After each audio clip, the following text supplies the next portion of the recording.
nós estamos no ar com o Primavera Saúde. Hoje nós vamos falar de pele. Nosso tema hoje é psoríase. Nós recebemos no estúdio a doutora Silvana Zarur, dermatologista. Seja bem-vinda, doutora. Eu que agradeço. Bem-vinda novamente, né? A doutora já esteve aqui no Primavera Saúde em outra oportunidade. Bom, a gente vai falar de uma doença, né, que a doutora até confirmou aqui essa informação, acomete pelo menos 3% da população mundial. No Brasil esse número é um pouco menor, 1,5%, né, doutora, psoríase. É, proporcional ao mundo, né?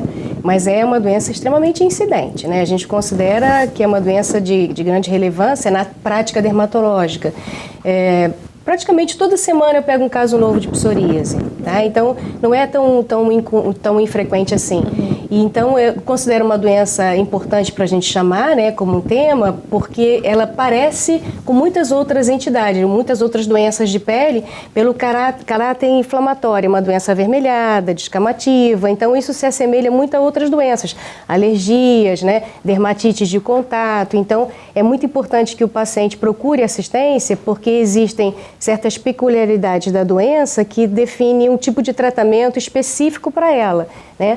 Como é uma doença que, na verdade, não se tem uma cura, ela tem um controle, então é importante que a gente saiba atuar no momento certo para que evite que ela progrida com muita intensidade. E mais do que tudo isso, as orientações pertinentes à própria doença. Doutora, o que é exatamente a psoríase, né? Eu, antes de ir a fundo sobre o tema, confesso que muitas vezes confundia o nome psoríase com o próprio vitiligo, que também é uma doença de pele, mas que não tem nada a ver, né? Não tem nada a ver. A psoríase é uma doença inflamatória, né? Todo o processo inflamatório ele vem acompanhado de vermelhidão, né? Uma característica do processo inflamatório é a vermelhidão. Ela é uma doença não contagiosa, isso é muito importante, né? Porque existe um pouco de preconceito em relação, porque às vezes é uma doença que tem uma área acometida muito grande do corpo, então fica muito visível, né? Ela não é contagiosa, ela é inflamatória, existe uma relação com o nível de estresse, né? Então a gente consegue perceber que os pacientes mais estressados têm um maior acometimento. Acho também importante saber que existem certos comportamentos ambientais que a pessoa, né, tem no dia a dia, que isso faz com que a doença aumente e progrida, que é fumar, né? A bebida alcoólica, né? Então os pacientes geralmente mais obesos, com processos de orgânicos alterados do tipo colesterol, triglicerídeos, né? Fumantes ou que ingere bebida alcoólica com mais frequência, esses em particular fazem parte de um grupo onde a situação da psoríase é mais relevante, são psoríases mais difíceis de controlar, de uma forma mais extensiva no corpo, né? Mas eu acho que o que é mais importante é que, independentemente da forma com que ela se apresenta, que vai desde poucas lesões até um corpo todo afetado, ela não tem caráter contagioso. Fica como uma alergia, realmente? Os sinais, as manchas na pele, eles se assemelham a uma alergia? É porque tem várias formas de psoríase. Você tem a forma mais comum e frequente, que é a chamada psoríase em placa, né? Que dá muito nos cotovelos, nos joelhos, mas você pode também ter acometimento em outras áreas. Você tem psoríase nas lâminas das unhas, né, que alteram as unhas, né? É uma forma até bastante frequente. Pode aparecer só na unha? O resto do corpo? Não costuma acontecer, mas pode aparecer sim. Eu já tive até um caso de psoríase só de lâminas das unhas, praticamente quase as 20 unhas ficam acometidas, formam uma alteração chamada pitting, que são os pontinhos, furinhos, assim, parece um dedal de costureira, né? Faz uns pontinhos nas unhas, mas as unhas podem ficar grossas, podem ficar descoladas. Às vezes confunde muito com micose, né? Mas a micose de unha jamais comprometeria 20 unhas, né? Então, quando a doença é bastante extensa, a gente imagina que possa ser psoríase. Ela pode acometer também couro cabeludo, aliás, é uma área bastante frequente. Geralmente, quando acomete couro cabeludo, acomete também dentro do ouvido, né? Também faz plaquinhas escamativas dentro do conduto auditivo, às vezes dentro do umbigo também. Então, existem áreas de predileção assim, mas sem dúvida nenhuma a forma em placa é a forma mais incidente. Inclusive, até quando a gente pega paciente com psoríase e pergunta, tem alguém na família? Tem um tio meu, um avô meu com os cotovelos afetados, né? Então, normalmente ela se manifesta sob a forma de uma placa avermelhada, bastante descamativa, só que é uma escama que a gente denomina de prateada, porque ela é bastante espessa e branca, né?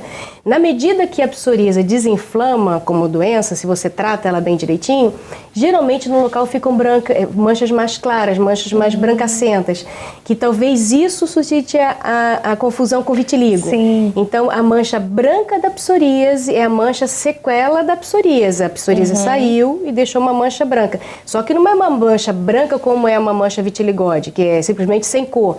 É um tom um pouco abaixo do tom da pele, só um pouco mais clara. Você falou da sequela que fica, né? A psoríase pode ir e voltar. Sim, com tratamento sim. ela pode... Sim, ela é uma doença cíclica, né? Ela tem idas, né, e vindas como doença. E a forma dela se manifestar nem sempre vem do mesmo jeito. Às vezes ela vem bastante intensa, acompanhada às vezes de fenômenos de estresse intenso, uma pessoa que saiu da atividade de trabalho, ou uma separação, um acidente. Então, às vezes tem algum evento de estresse mais intenso que acaba fazendo com que a psoríase agudize, que a gente chama que é agrave, né?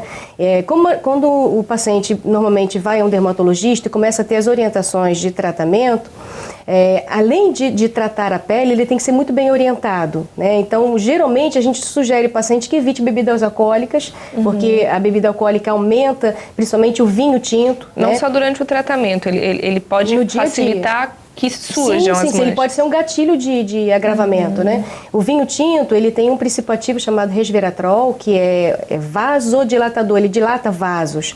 Como a psoríase, ela tem como base de doença uma dilatação de vasos, você tem ilhas de placas avermelhadas ali, você tem mais intensidade de vasos. Se você ingere uma bebida alcoólica como um vinho tinto, os vasos dilatam bastante. Então é muito comum o paciente falar, eu tomei um vinho tinto e parece que piorei. Mas por que piorou? Na verdade, a impressão é que os vasos dilataram mais e as placas ficaram mais avermelhadas. Né? Por ser uma doença inflamatória, os vasos ficam mais exuberantes. Então a bebida alcoólica, a gente pede para o paciente durante todo o tratamento evitar ingerir bebida alcoólica. Né?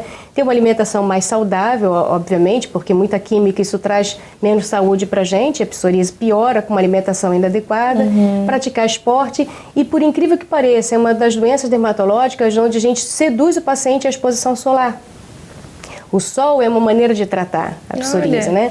Então, é claro que tudo é moderado. Se você também fizer exposição em excesso, você tem o chamado efeito rebote também, né? Então, o sol, ele também pode ser prejudicial na medida da intensidade. Se você pegar muito sol, ele pode ter um fenômeno inflamatório e, ao invés de melhorar, ele pode agravar.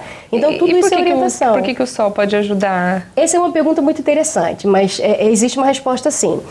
Como doença inflamatória, as células de defesa da pele, elas se proliferam de uma forma muito acelerada. A doença, ela é assim, né?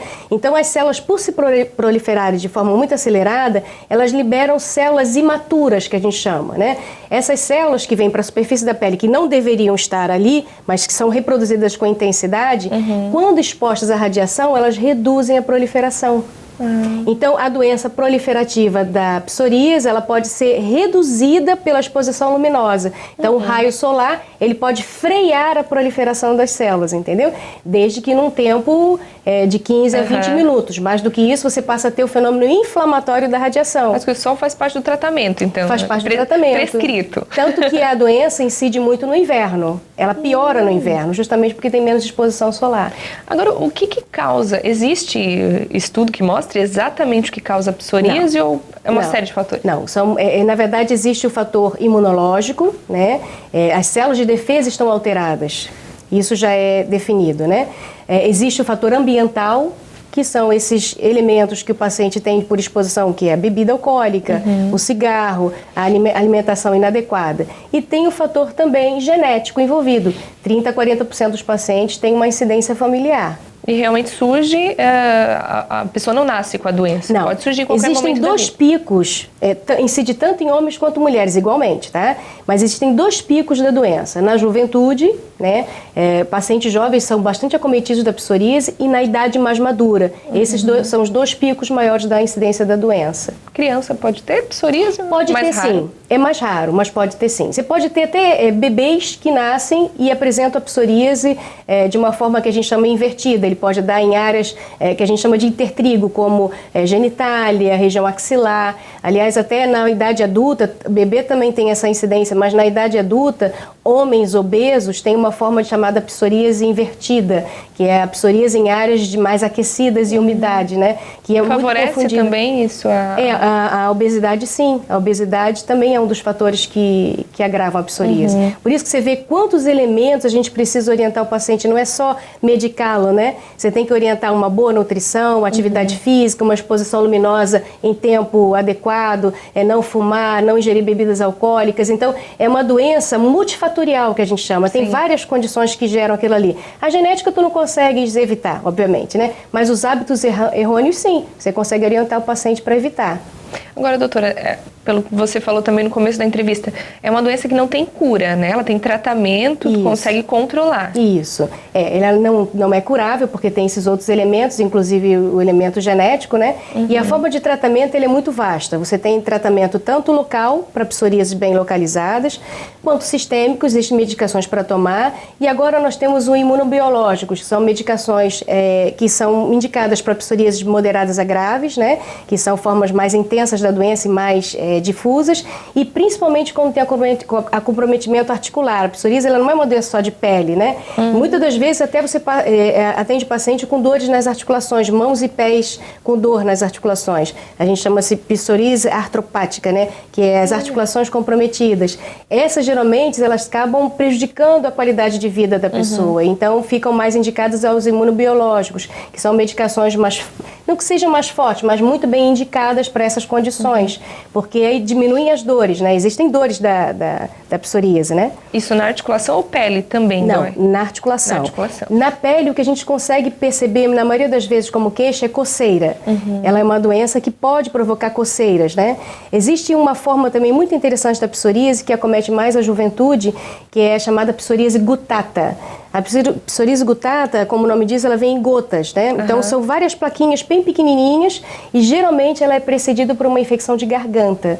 Então, é uma forma de psoríase bem específica, de um modo geral. Apesar de ser bastante extensa, ela tem uma resposta rápida, porque se você pega a causa, que seria um estado infeccioso, você trata a infecção, você melhora a psoríase. Então, você vê, olha quantos tipos diferentes, né? É uma doença bem completa, bem complexa. Bem complexa. Bom, doutora, a gente vai fazer uma pausa rapidinho. Depois do intervalo, a gente volta falando mais sobre psoríase. Até já!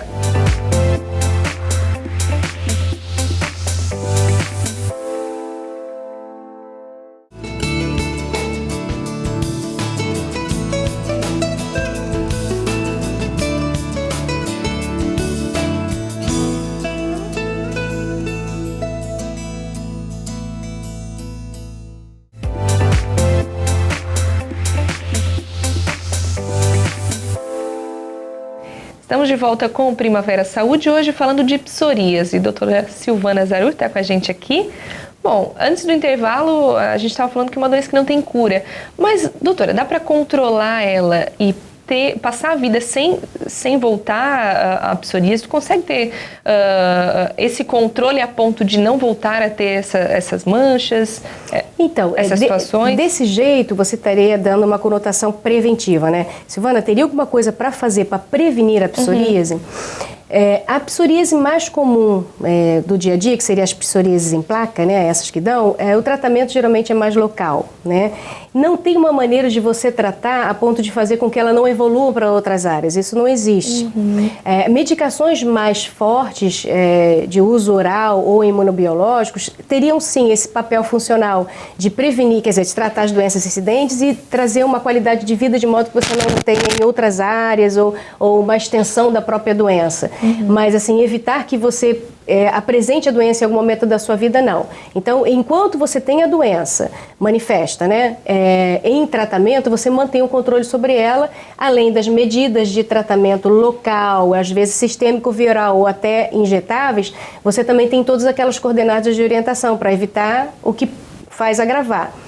Um dos fatores que eu acho que é bastante agravante é a questão do humor. O paciente, quando tem humor alterado ou nível de estresse aumentado, a gente não consegue contornar muito a doença e a doença é extremamente sensível ao estresse. Então, esse fator eu acho que fica mais por conta do paciente, que não tem muito que a gente possa fazer. Mas uma pergunta que eu ouço muito no consultório e que infelizmente não existe é: meu pai tem psoríase, eu não gostaria de ter, como fazer? Não tem o que fazer.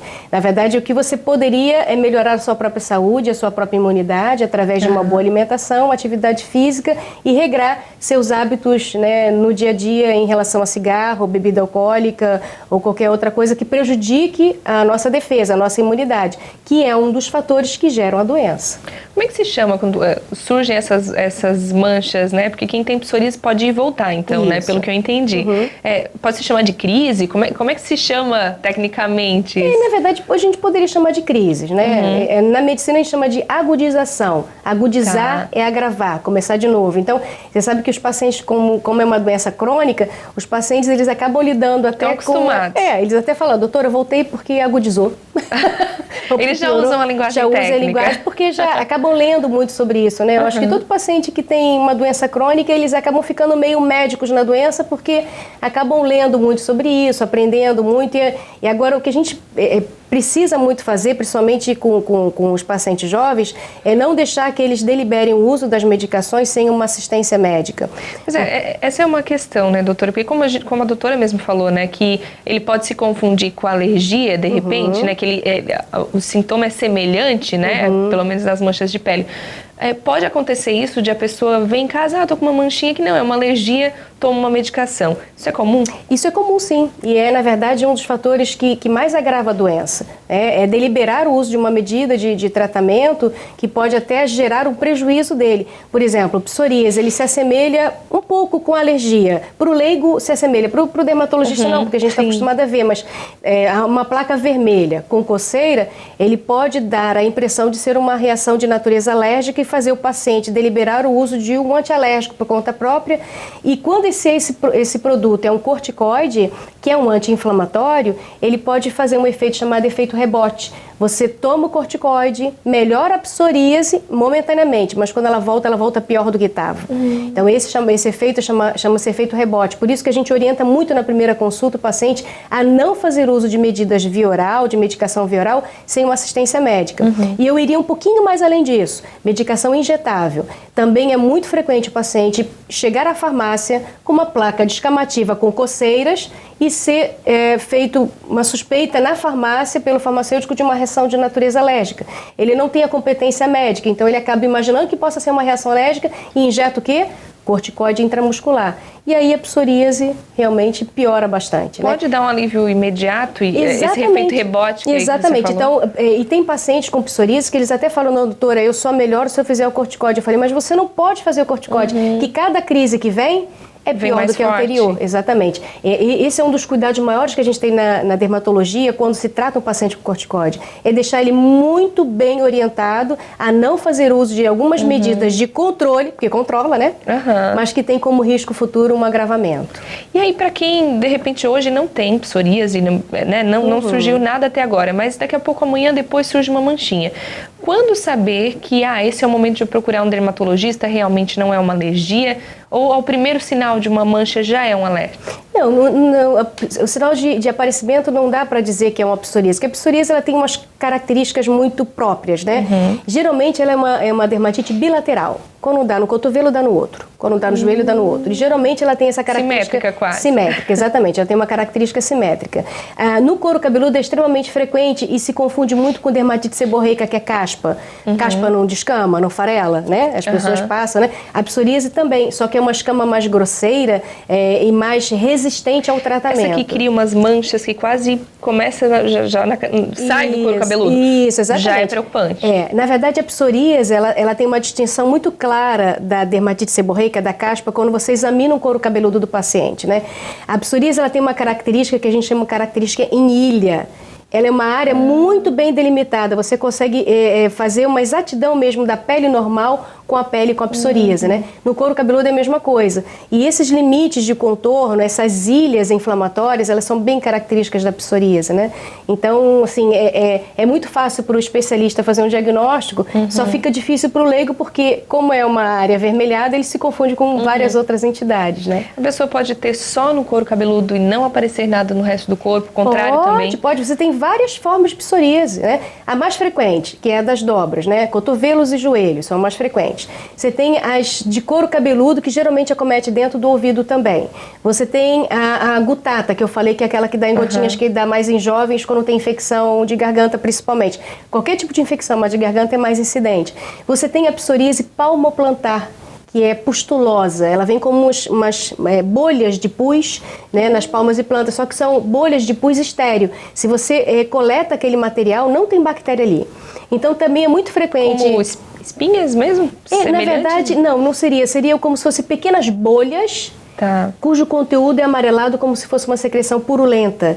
A psoríase palmoplantar, ela tem essa característica. É uma psoríase muito difícil de ser tratada até. Bastante incidente e bastante incomodativa, porque como é na planta do pé, o paciente para pisar e tudo, para mexer, para trabalhar. Então eu considero assim, fora a geral e que compromete as articulações, eu acho a pustulosa uma das mais difíceis de tratar. Mas ela não é infecciosa, né? Se você coleta o material, não tem bactéria ali. Então é uma psoríase assim, muito intrigante nesse aspecto, porque parece com doença infecciosa, mas não é. Você tem a psoríase invertida, que é aquela que dá muito nos obesos, que dá nas áreas de intertrigo, que a gente chama que é região genital, axila, embaixo de mamas, né? Você tem a psoríase também artropática, que eu falei, que dá nas articulações. E às vezes existe uma combinação delas no mesmo paciente. Você tem psoríase em grandes placas e artropática. Você tem a psoríase palmoplantar pustulosa e é com couro cabeludo. E você tem a psoríase de corpo inteiro, que é a eritrodérmica, que é uma forma bastante difusa e grave, assim, geralmente tem comprometimento de saúde interna, né? É muito comum também a associação de doença gastrointestinal com psoríase, né? Doenças do aparelho digestório com psoríase. Então você vê, olha o grau de reações que você pode ter numa mesma entidade, né? Então a psoríase é uma doença complexa nesse aspecto, porque ela tem formas diferentes de apresentação e, portanto, formas diferentes de atuação médica, né? Não existe uma forma única de tratar. Agora, o diagnóstico precoce muda alguma coisa em relação à psoríase, né? Comecei a sentir umas manchas. Já procurar um dermatologista auxilia? Auxilia sim, porque naquele momento você consegue ter o tratamento local de assistência e, mais do que tudo isso, as orientações, né? O prognóstico, que a gente chama, que é como que a doença pode evoluir, também é um dado informativo importante para o paciente, né? Será que eu vou ficar igual ao meu avô? Será que eu vou ficar igual à minha mãe, que tem psoríase? Será que o meu irmão, que tem psoríase, a minha psoríase é igual? Não necessariamente. Você tem formas diferentes e não necessariamente você herdou geneticamente o mesmo padrão, entendeu? Então, essas orientações são todas muito importantes, além das medicações, né? Que são aquelas que a gente falou, não fazer autotratamento, né? E as mudanças de hábito, provavelmente, algumas podem ser necessárias, né? Alimentação, como você falou. Não, sem dúvida. Se você pega um paciente com psoríase e ele é obeso, ele só vai melhorar da psoríase na hora que ele perder peso, na hora que ele controlar o colesterol, na hora que ele diminuir a ingestão de bebida alcoólica, na hora que ele parar de fumar. Então, são elementos que são de difícil controle também, né? Que são hábitos, então é mais difícil. Mas eu acho que quando a psoríase vem de uma forma bastante intensa e com bastante desconforto e com muita limitação, o paciente, de um modo geral, ele cria grandes mudanças para melhor. Comentei com a doutora fora do ar, como sempre a gente traz em temas mais variados, das mais variadas especialidades aqui, o quanto a alimentação e a atividade física são importantes, né, viu? Na pele também influencia. Sem dúvida. A pele é o maior órgão que nós temos, né? Recobre todo o nosso corpo. Então, eu diria que todos os fenômenos internos se expõe na pele, né? Eu acho que a pele a dermatologia é uma área médica muito linda, né? Muito linda. Muitas coisas se expressam na pele na forma de doença ou não, né? Mas a pele, ela mostra muita coisa, né? Com certeza.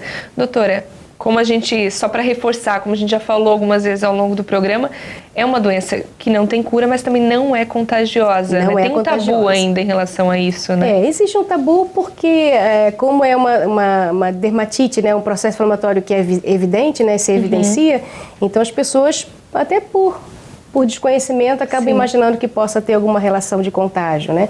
Em outubro, de um modo geral, a Sociedade Brasileira de Dermatologia, ela tem uma campanha de orientação para a psoríase, né? Uma campanha de conscientização, né? De que é uma doença crônica, multifatorial, né? Tem várias causas, ela tem uma relação genética, mas mais do que tudo isso, que ela não é contagiosa, então não precisa ter receio dentro da família e muito menos nas relações sociais.